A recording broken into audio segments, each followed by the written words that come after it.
Horror कहानियां थी। कौन थी वो?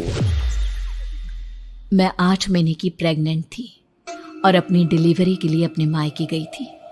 माँ ने मुझे फोन पर बताया, घर के पीछे की तरफ जो खाली जमीन थी ना, वहां पर एक नया कमरा बनवा लिया है। इतने सालों के बाद जैसे ही अपने घर में कदम रखा, कुछ अलग सा लगा। माँ, ये घर के पीछे की तरफ नया कमरा बनवाने की क्या जरूरत थी? अरे बेटा, घर के पीछे दूर दूर तक खाली जमीन है। तेरे पापा को कई दिनों से लग रहा था कि यहाँ पर एक कमरा बनवा लेंगे तो ताजा हवा मिल जाया करेगी। अब तो ये सब छोड़ और चल जल्दी से दूध पी ले। माँ, मैं थोड़ी देर में पी लूंगी, आप सो जाओ। मैंने दूध का गिलास उठाकर उस खिड़की में रख दिया। पता नहीं कब आंख लग गई। अचानक से खिड़की के पल्लों के खड़कने की तेज आवाज आई। दूध का गिलास धड़ाम से जमीन पर आ गिरा। जमीन पर गिरते ही दूध का रंग लाल हो चुका था। मैंने खिड़की से झांक कर बाहर देखा। चारों तरफ धुप अंधेरा था। उस अंधेरे की तरफ से कुछ आवाजें आ रही थी, जैसे छोटे बच्चे आपस में खिलखिलाकर मस्ती कर रहे हो।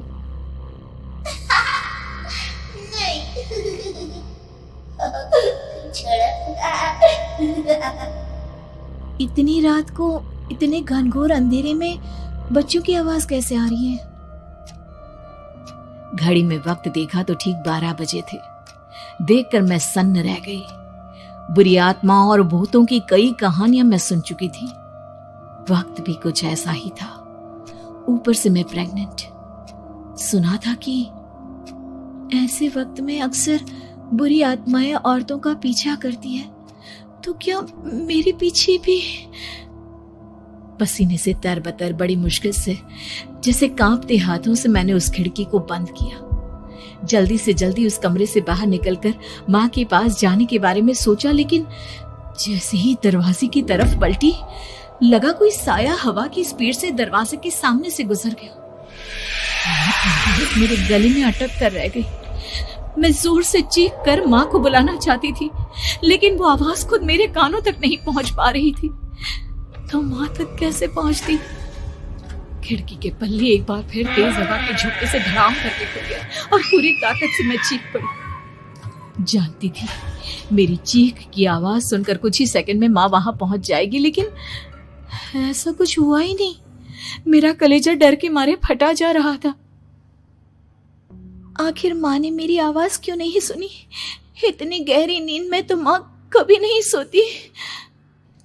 ठीक पीछे खुली हुई वो खिड़की। मुझ में इतनी ताकत नहीं बची थी कि मैं पलटकर उस तरफ देख भी सकूं। हवा का एक सनसनाता हुआ झोंका उसी वक्त मेरे कानों से आकर टकराया। लगा जैसे किसी ने दबी हुई आवाज में धीरे से मुझसे कहा, चली जाओ यहाँ से। मैंने दोनों हाथ अपने कानों पर रख लिए और एक बार फिर ताकत लगाकर जोर से चीखने की कोशिश की। माँ! पापा!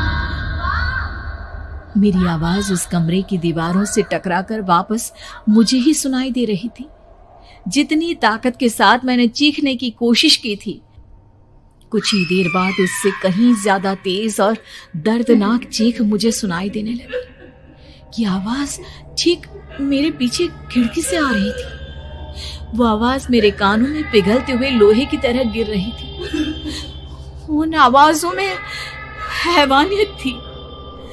वो आवाजें किसी इंसान की नहीं है, इतना मैं समझ चुकी थी। कांप रहे हाथों से मैंने अंधेरे में कुछ ढूंढने की कोशिश की। तभी अचानक मेरा हाथ बेड पर रखी टॉर्च पर पड़ा। किसी तरह ताकत लगाकर टॉर्च का बटन ऑन किया, लेकिन ये क्या? सामने दरवाजे पर 3 छोटी लड़कियां खड़ी हुई थी। उनके हाथ में स्टील के चमचमाते हुए चाकू थे। मैं घबराकर लड़खड़ाई और पीछे की तरफ हटी, लेकिन तब तक वो मेरे पास आ चुकी थी। उनकी गर्दन टेढ़ी थी और उनके हाथों के वो चाकू मेरे पेट को निशाना बनाने को तैयार। मैं जोर से चीखी, नहीं, छोड़ दो मेरे बच्चे को, मत मारो, मत मारो, छोड़ दो मेरे बच्चे को। सोनाली, क्या हुआ बेटा? तू इतनी डरी हुई क्यों है? उठ बेटा, क्या हुआ? हड़बड़ाकर मैंने अपनी आंखें खोली। देखा तो दिन निकल आया था। माँ मुझे जगा रही थी। मेरा चेहरा पूरा पसीने से लथपथ था। क्या हुआ बेटा, तुमने कोई बुरा सपना देखा क्या? मैं अभी तक अपने पूरे होश में नहीं थी। वो मेरे बच्चे को मार देगी माँ। वो लड़की मेरे बच्चे को। मैंने घबराकर अपने पेट को छुआ। सब कुछ ठीक था। और वो दूध जो रात को यहाँ पर गिर गया था, उसका रंग लाल हो गया था। माँ ने हंसते हुए दूध का गिलास मुझे दिखाया। तुमने दूध पिया ही नहीं, पूरा का पूरा ऐसे ही रखा हुआ है। तुमसे कहा था ना सोनाली, सेहत के लिए लापरवाही ठीक नहीं बेटा। लेकिन मैंने तो सब कुछ अपनी खुली आंखों से देखा था। ये सपना कैसे हो सकता है? उम्मीद है कि आपको हमारी ये कहानी पसंद आई होगी।